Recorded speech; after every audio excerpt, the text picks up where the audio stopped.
morning I'd like us to think on the subject, perplexed, befuddled, and panicked. And the text is Matthew 16, verses 21 through 28. And I'm reading from the Message version, and it reads thus. Then Jesus made it clear to his disciples that it was now necessary for him to go to Jerusalem, submit to an ordeal of suffering at the hands of the religious leaders, be killed, and then on the third day be raised up alive. Peter took him in hand, protesting, "Impossible, Master, that can never be." But Jesus didn't serve. "Peter, get out of my way. Satan, get lost. You have no idea how God works." Then Jesus went to work on his disciples. "Anyone who intends to come with me has to let me lead. You are not in the driver's seat, I am. Don't run from suffering, embrace it. Follow me, and I'll show you how. Self-help is no help at all. Self-sacrifice is the way, my way, to finding yourself at your true self. What kind of deal is it to get everything you want but lose yourself? What could you ever trade for your soul? Don't be in such a hurry to go into business for yourself. Before you know it, the Son of Man will arrive with all the splendor of his Father, accompanied by an army of angels. You'll get everything you have coming to you, a personal gift. This isn't pie in the sky by and by. Some of you standing here are going to see it take place, see the Son of Man in kingdom glory. Perplexed, befuddled, and panicked. Have you ever planned out something? Maybe a trip that you had in mind, vacation, something, whatever it is. You know how we plan, grocery list, just what I'm going to do in a day. Only to discover that none of what you planned worked that way. I have days like that, and I finally learned that when my day starts out that way, I recognize now that, oh, that wasn't what God had in mind. And so I have to open myself to what else God might have planned. My sister Regina ran by this morning, and she gave me a check for the church, and she said, God told me that I needed to go see a teacher's aide who has cancer, who works in her school. And the woman came on her heart suddenly. And so she called her and asked how she was doing. She didn't know, Regina didn't know that the woman's in hospital. And so Regina went to hospital. Church for her this morning is at the hospital where this woman didn't have anyone to come to visit her. Nobody knew she was in hospital. Yet again, she's battling cancer. It wasn't what she planned for today, but it's what God planned for today. We can't be so holy and righteous that God can't use us. Sometimes, and you know I'm a church boss, I believe in church, but sometimes church is not in the building. Sometimes church is somewhere else. Someone who needs you to be there when nobody else is there. Someone who needs you to come, to bring food, to bring the joy of the Lord, to just be present. A lot of us don't deal with sick people in death because we don't know what to say. I'm telling you, it's not what we say, it's the facts that we showed up, that we were present. It's called practicing the ministry of presence. Men are particularly bad about it. I remember in my first pastorate, a woman had cancer and she was dying and she was in a lot of pain. And her husband, who loved her dearly, could not bear to see her in pain. And so all he could do was go in the yard. He had a garden, a beautiful garden, and he'd dig in the dirt and pray, and dig in the dirt and pray.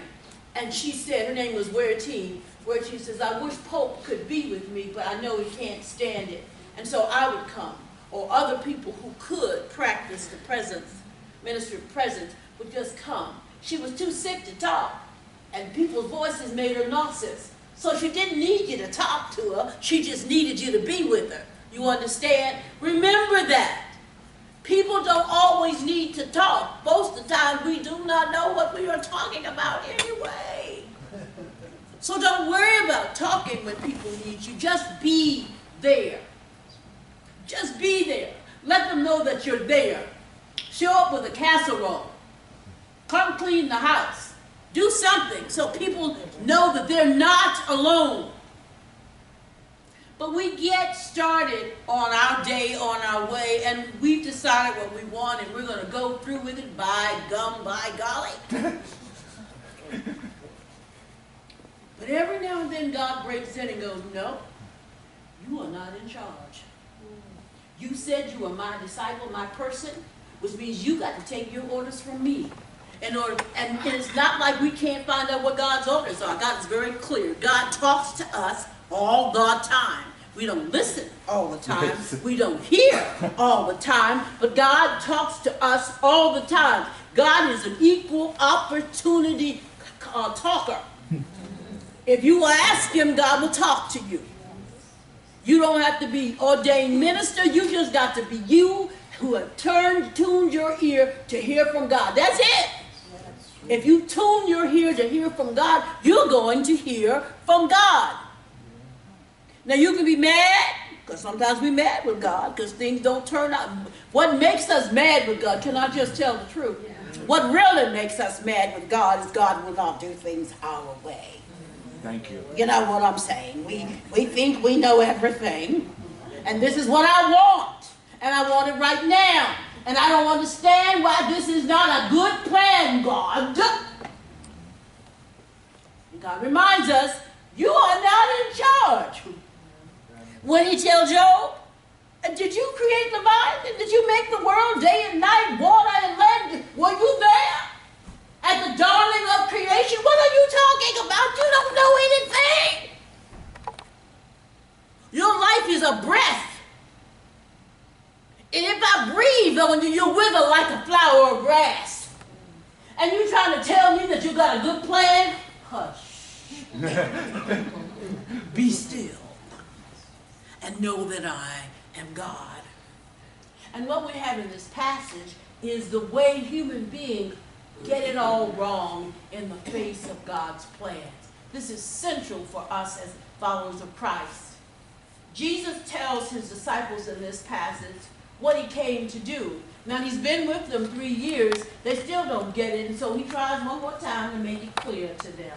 I've come. Go back to the very beginning. Yeah. I've come because now it's necessary for me to go to Jerusalem. Submit. I got to go to Jerusalem. That's where the prophets die, right? It's where the scripture says he's going to be killed. I've got to go to Jerusalem, submit to an ordeal of suffering at the hands of the religious leaders, be killed, and on the third day be raised up alive. And Peter said, no, that's not my plan. We figured that you are the Messiah, and you're going to free us from Roman oppression. That's what we figured. That's why we followed you. That's why we left home. That's why I've been running up and down the road with you, not knowing where my next meal is coming from, not really paying all that much attention to my family. That's what I'm in this for. You're supposed to free us from Roman oppression, right? And what does Jesus say to Peter? They're very strong words. Get thee behind me, Satan. In other words, your plan is not God's. Can we just be Peter for a minute? How would you hear those words? Get thee back. Jesus just called Peter Satan. Get thee behind me, Satan. Would you take it well? I'm going to be very honest. I might have been tempted to get on my high horse. Jesus, I've been following you all this time. You know it's not been easy. I've given up everything for you. I've been on this road as hard as time my feet hurts. And you don't tell us enough to keep us alive, because you keep on saying all this cryptic stuff, and the heck, we don't know what you're talking about. And now you're talking this crazy stuff. Like, do you have a fever, Jesus? What is it? You're not supposed to die. We're not following you so you can die. We're following you so you can become our king. And get rid of these Romans who are oppressing us. We're tired of this oppression. That's what we're in this for. Come on, dude. Get it together.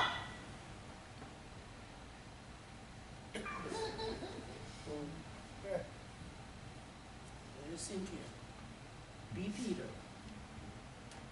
Be Peter just for a minute. Because we really are all Peter. And if we haven't said it before, we will say it before we close our eyes. That's not my plan, God. What is your favorite plan right now? You don't have to tell me. You know what it is. If you like Reverend Greg, he wants to be a missionary in Africa. And we see where he is, bless the Lord. He may get there, but God said not yet. Right. That's not my plan. I don't know, Sister Carmelita. I don't know what you were planning. But the God says, are you right here, right now? Bless your heart. DJ, you and wifey, y'all come in and out. Come in and out. But the Lord keeps on sending you back. Praise God. We don't know what your plan is, but God's plan is clearly you're supposed to be up in here with us. Bless the Lord. Sister Regina, she keeps on getting attacked, but she keeps on ticking like the ever-ready bunny. The Lord said, not yet, girl. You can't come home yet. I still got work for you to do. Brother Josh, you leave and come back too. Praise God. I think you filming today. You can go where you want, but I'm telling you, God's going to send you back. You can make all the plans you like, okay? You and I can make all the plans we like, but God says, my plan is the best, and since God is God, guess whose plan's going to win? I say, guess whose plan is going to win? God's plan is going to win because God's got it like that.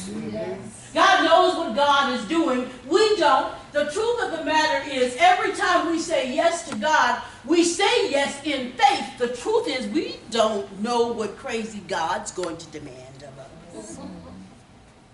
We don't know. I was at a worship service this summer rather, after August 12th. And William Barber was preaching, and he did an altar call after the sermon. And I remember being buried in the middle of First United Methodist Church in front of the altar. And Dr. Barber came through, and he hit us on our heads, and came to me in the middle, and he touched me on my head, and I almost went down. I remember screaming.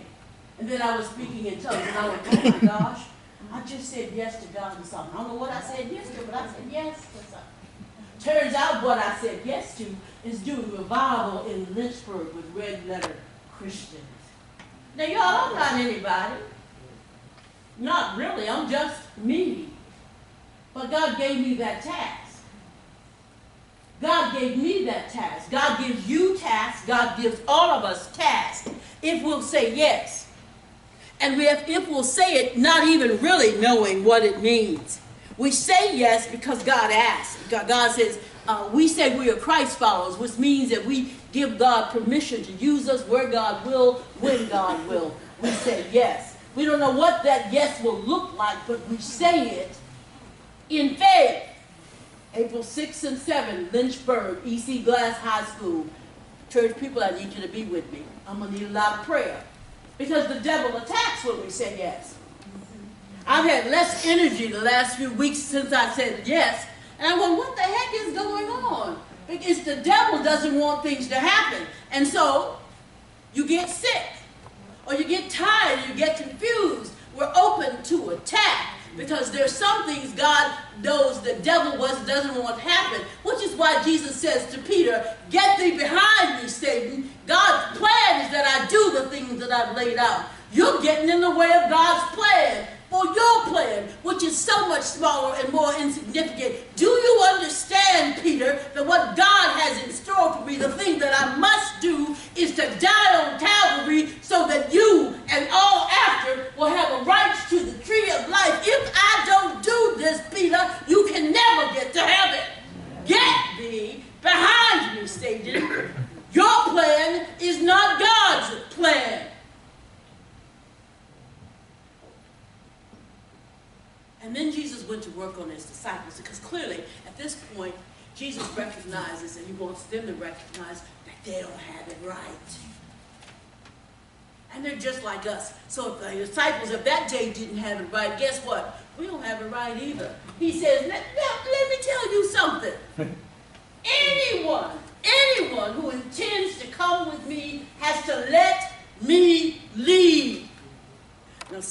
us are control freaks. You know, we got every minute of the day ticked off, and we like to check our lists off. And I'm going to do this at 1, and I'm going to do this at 2, and then I'm going to have lunch, and then I'm going to do this, that, and the other. And if something happens to mess up our list, to change it around, we are discombobulated. We are perplexed, befuddled, and panicked because we have the world all figured out.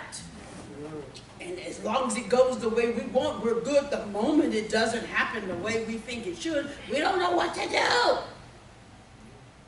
Elizabeth Virginia Emery thought she would be on a 2:30 flight to Boston this Friday past.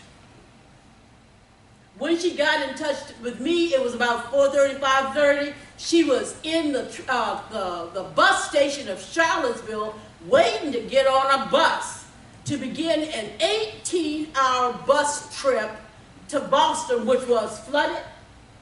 Up and down the coast of this country, there was hail, wind, snow, and water. Boston itself was flooded.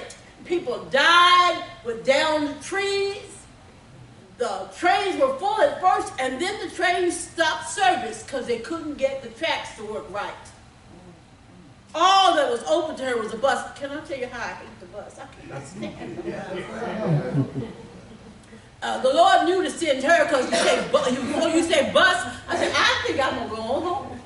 That's what I'm going to do. I'm going to go right on home. But she persevered and got to Boston and Baltimore, and couldn't get any further. And she kept saying, because we were talking back and forth, I said, God, I ain't never going to bed because I don't know where she is. She's out there in the rain and carrying on. And finally, I said, we had the same thought. I said, you need to stay overnight. Get a hotel room. She said, I just booked one, and there's a young lady who didn't have interest stuck to, so she's going to stay. That was early Saturday morning. By then, come to find out, I checked, and Amtrak was supposed to start running out of D.C. again at 6:30 Saturday morning, and to Boston at 8:30 Saturday morning. Well, that didn't quite happen. We thought that she might need to go back to Dulles, because their towers were open again, and take the flight from Dulles to Paris. That didn't work out either. All these plans, just none of them worked out. So she finally did get, she ended up on a bus. She finished the trip on the bus. I thought it was a train. She tried it may have been the train. There were so many, I mixed up because we had so many switches back and forth. Anyway, she got to Boston this morning and was in a cab going to Melissa's house a little after 7. Now, she actually was supposed to be in Paris. Her flight was supposed to leave 7 o'clock Saturday night, and she would have been in Paris this morning. Instead, she's not going to be in Paris until Tuesday night.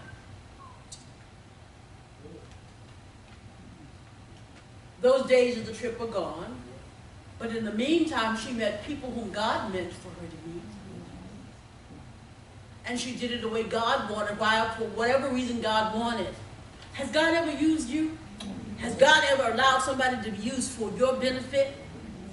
That's the way it works, back and forth. Sometimes God uses us to help somebody, and sometimes God uses somebody to help us.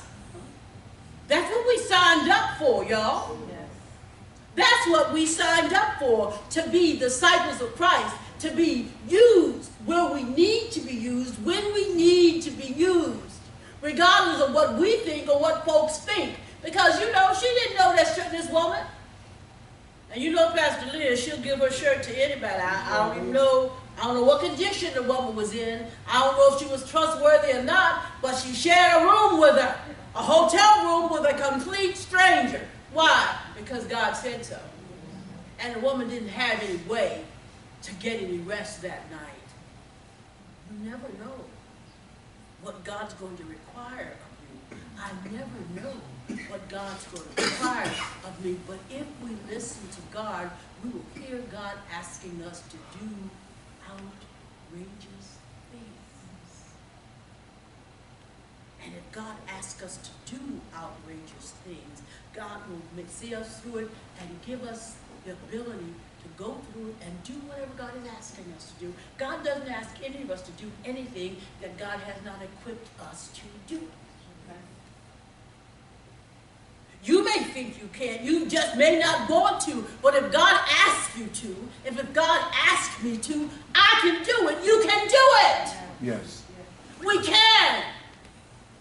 God already knows we can. We just got to agree. Do you hear me? We have to agree. So what does it take to agree with God? You have to decide to chuck our plan and replace it with God's plan.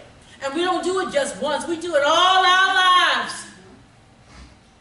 You know my story. At 8, I decided I was going to be a lawyer. That's all I planned to do until third year of undergraduate school. God said, change my plan. Dad never changed my plan. A good plan as far as I was concerned. But God knew better. God says, I've got something better for you. I want you to do it. Will you let me do it through you? And I have to admit, I had an attitude for quite a number of years. Quite a number of years. Preach. And then one day I opened my eyes and went, oh my goodness, you know what? God is wise. God knows what he's talking about. Oh, God. And you should have seen me. That's like, I never thought of it before. And I'm sure God just laughed and shook his head and said, bless her pea-picking heart.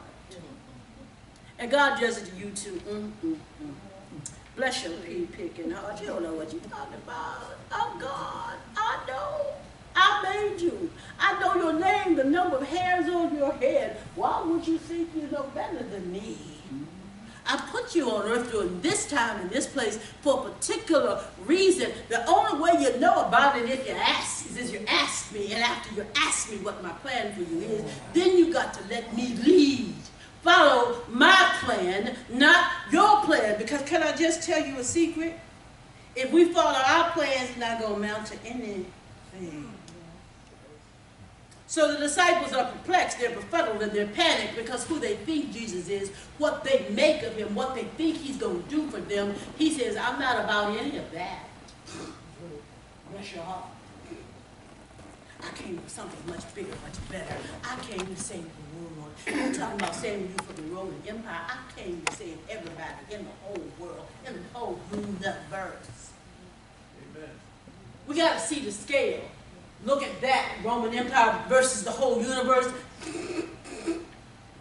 You see what I mean? One thing is far more important than the other. So they are standing there perplexed, befuddled, and panicked because they're going after their plan rather than God's plan. And it takes them a while. You know, we like our plans. We think they're good, and even if they're not good, they're our plans, and therefore we like them. And we really don't like anybody messing with our plans, not even God. So it takes us a minute to let our plan go. And we even experience grief when we let our plan go. Because when you let your plan go, when I let my plan go, for a minute it looks like there's no plan, there's nothing. So we have to be still, as Deacon told us this morning, so God begins to fill in God's plan in the space that used to be occupied by our plan, by our scheme. And God does it as we can take it. And it takes a little while to fill up with God's plan as we let our plans go. You hear me what I said? We have to fill up with God's plan, with God's way of thinking, as we let our plans and our way of thinking go. Let it go. Let it go. Don't run away from suffering. Embrace it. Most of us in the church because we think it's an insurance policy against suffering. I'm sorry you think that. That's not true. Church membership, belief in Christ is not an insurance policy against suffering. What it does ensure is that you will get through suffering, which will surely come. Suffering's gonna come. There is no there's no way around it. We're gonna suffer. We may not like it, we may not want it, but everybody's going to suffer. If you haven't done it yet, just wait. It's coming. Church, Jesus is not an insurance policy against suffering. In fact, Jesus says just the opposite. Don't run from it. Embrace it. Embrace it. That's how we get through suffering. We go through. We go through. Don't be ashamed that you got to go through it. Everybody's got to go through something. Everybody's not talking about what they're going through, but everybody's going through something. Jesus says, follow me, and I will show you how to push through suffering. Self-help is no help at all. You can't help yourself, Elsa. When I moved, I am no more able to pack a whole house full of stuff than the man in the moon. I don't have that gift, y'all. I just don't. I get completely overwhelmed, and I just sit down. And so God sends me people to help me, because I can't do it. I can't. I don't have the energy anymore, but I don't even have the mindset. I really never really had the mindset for that kind of planning. So I've got friends and family and church members who help me to make a wonderfully efficient move. I thank you kindly, and I thank Jesus, because God already knew I couldn't do it. And you can't either, Ilsa. You can't do it on your own. We can't heal ourselves on our own. We can't break bad habits or what we're addicted to on our own. We can't. It takes Jesus. And Jesus says, I will help you. You just got to ask. And after you ask, you got to trust me and do what I say. Let me lead you. Don't you take the reins back, because remember, you don't know what you're doing. Right? Self-sacrifice is the way, my way, to finding yourself, your true self. Elizabeth Virginia Emery didn't know this woman who showed up in Baltimore in the rain and the snow and the sleet at the midnight hour. God said, help her. You got the money, you got the way, you got the means. Help her. And so she did. Now, she could have said no, but she didn't. You can say no too. I wouldn't want to beat you if you say no to God, but we have free will. God, if you think you know somebody who can nag, say no to God. I'm just saying, try it. Try it, won't you? God will nag us to death. God will not say it more than once. You know how we raise children, you got to say the same thing over and over and over again. God does the same with us. I told you, girl. I told you, boy. I told you. I told you. I told you. And every now and then we look up and say, oh, that's what God was telling me. You don't want God to nag you. Because when we finally hear God, we're ashamed. Because most of the time we recognize after the fact that God's been telling that to us all along. We just kept choosing not to hear. We kept choosing not to do what God has asked us to do. How's that working for you? That's what I thought. What kind of deal is it to get everything you want but lose yourself? What could you ever trade your soul for? People trade their souls all the time. We think we want money. Not enough. We think we want popularity. That's not enough. We think we want the love that we want, the way we want it, when most of the time our love is diseased. It's not going to work. What does it profit us to gain the whole world and lose our souls? It doesn't profit us. That's what Jesus keeps trying to tell us. Don't be in such a hurry to go in business for yourself. When you and I take up our own plan, what we're doing is going in business for ourselves. We're saying, I know better than God. I got this business plan right here, and I'm going to work it. I'm going to do this today and that tomorrow and that in 2 weeks from now and that 3 years from now, and then I'm going to have all the money I need and all the fame I need and all the yada, yada, yada. Jesus said, shut up. Don't go in business for yourself. Before you know it, the Son of Man will arrive with all the splendor of his Father. You and I don't know how much time we got on earth. We're working on bad time. My mama died at 80.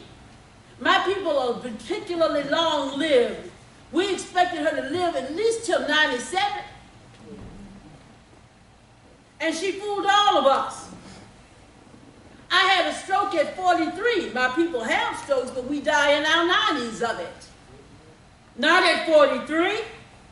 I was no more thinking about having a stroke at 43 than the man in the moon. It interrupted my plans, don't you know? And death will interrupt whatever plans you and I have whenever it comes. So stop setting up shop for ourselves, shall we?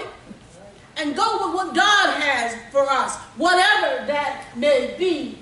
We're going to look up one day and time's going to be over and time will be up. And we will face God. And whatever you and I plan to do, either we did it or we didn't. We did it well or we did it ill. But time will be up. And when we face God, all our plans won't amount to a hill of beans if they've not been God's plans for us. What's the song say? Only what we do for Christ will last. We get so busy with our plans that most of the time we are spinning our wheels doing nothing of any particular importance. And it's easy to think that what I'm doing is really important, when in fact, I am deluding myself. It doesn't mean anything to anybody, and certainly not to God. The only one it might mean something to is me, and if I look at it hard enough, I know that it doesn't even mean anything to me. I'm not telling you about pie in the sky by and by. I'm talking about a personal gift, God giving us paradise. God showing us how to trade our plans for God's plan, which will bring us into the kingdom of God. And some of you standing here are going to see it take place. See the Son of Man in kingdom glory. You don't have to be dead or dying to see Jesus in kingdom glory. We just have to let him into our hearts. We have to change our minds so we begin to think like God, to act like God, to speak like God. Every time we do it, we begin to see Jesus in his kingdom glory. We don't have to be perplexed, befuddled, and panicked. All we have to do is give over our plan